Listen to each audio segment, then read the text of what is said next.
cao siêu rộng hơn.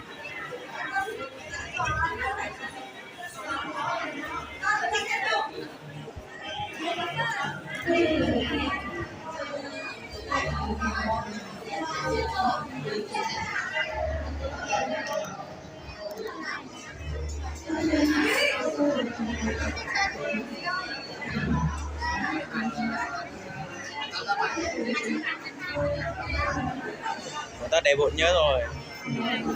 To hơn bình thường.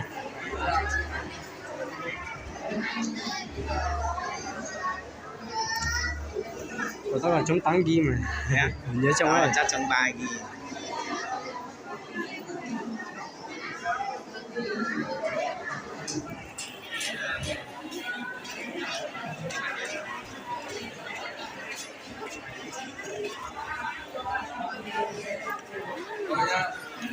Nó thích kia Điều luyện nhá.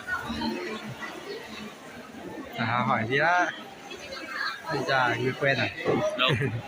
Bên kia. Mày quen à? Có chứ. Được có nghe mà có làm bữa tao làm gì kia. Tao cũng chỉnh thời gian rồi mà.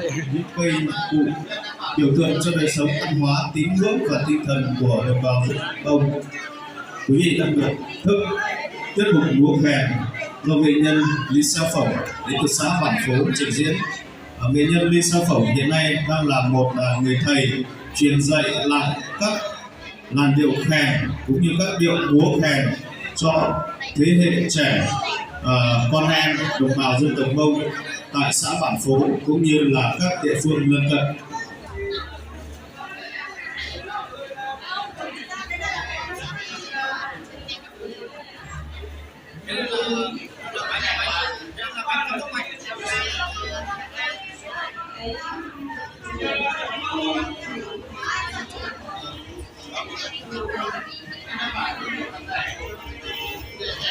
Đã khá nhậu đi.